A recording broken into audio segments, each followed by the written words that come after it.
వీరుకు shocking treatment ఇస్తాడు రుద్ర. ఎందుకంటే ఇక ఎలాగైనా కుటుంబాన్ని విడగొట్టాలని ఇషిక ప్లాన్ చేస్తుంది. ఈ దెబ్బతో అందరూ ఒకటవుతారు. రుద్ర గంగల చేత సీతారాముల కళ్యాణం జరిపించాలని నిర్ణయించుకుంటారు. కానీ విజేంద్రవర్మ శకుంతలను ఒప్పించాలి. ఎందుకంటే రుద్ర మీద చాలా కోపంగా ఉంటుంది కదా. విజేంద్రవర్మ గది దగ్గరికి వెళ్ళి శకుంతలతో మాట్లాడడానికి వెళ్తాడు. ఆ సమయానికి శకుంతల కోపంగా ఉంటుంది. శకుంతల, ఏం చేస్తున్నావు అని అడుగుతాడు. ఏముంది, ఏమీ లేదు. రేపు శ్రీరామనవమి, అందరం కలిసి ఒక నిర్ణయం తీసుకున్నాం. ఏంటి ఆ నిర్ణయం? ఏం లేదు శకుంతల, రుద్ర గంగల చేత శ్రీరామనవమి పూజ జరిపించాలనుకుంటున్నావు. ఏంటి, మీరందరూ కలిసి ఈ నిర్ణయం తీసుకున్నారా?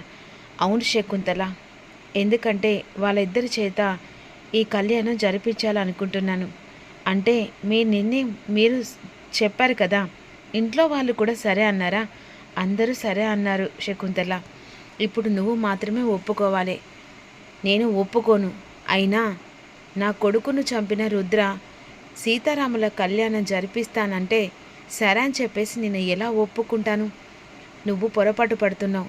నిజాలు ఏదో ఒక రోజు బయటపడితే శకుంతల, అలా అని చెప్పేసి ఇక రుద్రను మాటి మాటికి బనాయించి మాట్లాడడం, బాధ పెట్టడం కరెక్ట్ కాదు. ఈ సీతారాముల కళ్యాణం ఇక మనం జరిపించే కార్యం. అలాంటి కార్యం నువ్వు రాకుండా ఎలా ఉంటావని చెప్పేసి అడుగుతున్నా. మీరు అడిగినా అడగపోయినా నేను మాత్రం సీతారాముల కళ్యాణం దగ్గరికి రాను. శకుంతల, నువ్వు ఇలా మాట్లాడకు. నేను గుడి దగ్గరికి వెళ్తే నీ గురించి అడుగుతూ ఉంటారు. కుటుంబం మొత్తం అందరం కలిసి ఇక గుడి సన్నిధికి చేరాలి. అంతేకాకుండా మన కుటుంబంలో పూజ జరిపిస్తున్నాం. అలాంటప్పుడు నువ్వు రాకుంటే ఇక అందరూ ఏమనుకుంటారు? అందుకనే నా మాట కాదనలేక నువ్వు వెంటనే రేపొద్దున్న గుడికి అందరం కలిసి వెళ్దాం అని విజేంద్రవర్మ నిర్ణయించుకుంటాడు. పొద్దున్నే అన్ని ఏర్పాట్లు గంగ తన దగ్గరుండి చూసుకుంటుంది. ఇక మరోవైపు ఇక్కడ కోపంతో ఇక వీరును ఇషిక ఒక రూమ్లో ఉండి, అసలు ఏంటి బ్రో, ఏం జరుగుతుంది? ఇక రెండు కుటుంబాలు విడదీసిన మాట్లాడినా కూడా ఈ రెండు కుటుంబాలు మాత్రం జాయింట్గా ఉండిపోతున్నాయి, ఫెవిక్విక్ పెట్టినట్టుగా. మాత్రం ఏం చేసినా కూడా వీళ్ళు విడిపోయే స్టేజ్ లేదు. అందుకనే ఇషిక, పెద్ద ప్రాణం తీస్తేనే ఈ కుటుంబం ముక్కలవుతుందని ఎందుకు చెప్పాను? అందుకే కదా టార్గెట్ చేశాను అనే విధంగా వీరు అంటూ ఉంటాడు. అందరూ కలిసి గుడి దగ్గరికి వస్తారు. ఇక ఈలోపు ఇషిక ఉన్ను వీరు ఇద్దరు కలిసి రాలేకపోతారు. ఇక ఇంటి నుంచి అందరూ కలిసి బయలుదేరిన తర్వాత వెంటనే వీరు నిర్ణయించుకుంటాడు. పట్టుబట్టలతో వెళ్ళిన విజేంద్రవర్మ రక్తపు మడుములతో ఇంటికి శవంగా మారి రావాలని నిర్ణయించుకుంటాడు.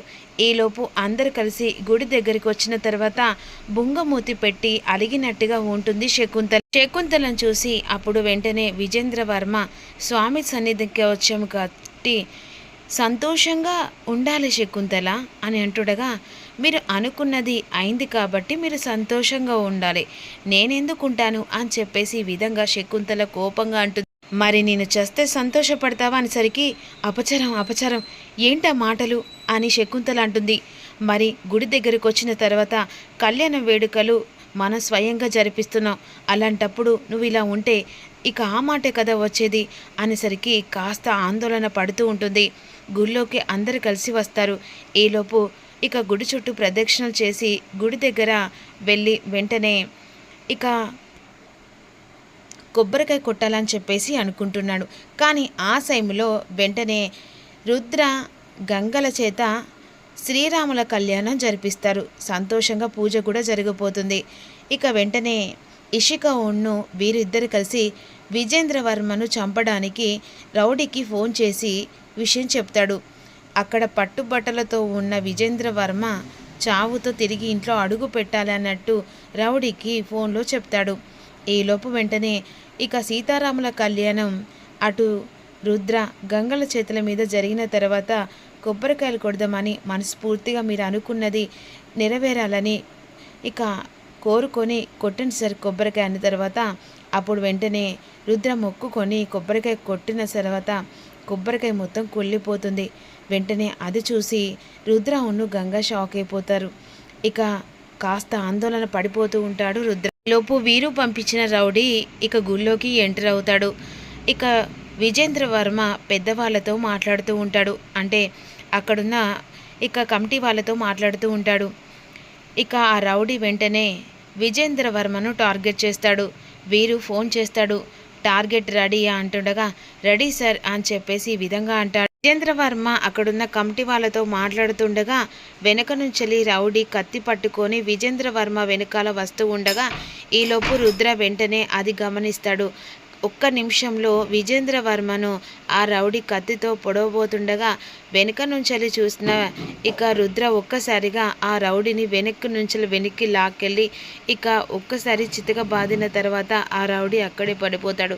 అసలు నేను ఇక్కడికి ఎవరు పంపించాడనేసరికి ఇక వీరు సార్ అని చెప్పేసరికి ఇక ఉగ్ర నరసింహుడై మరి వీరును ఎలా టార్గెట్ చేసి ఎలా చూపించగలడో మరి ఏం చేయగలడు అనేది అప్కమింగ్లో తెలుసుకుందాం.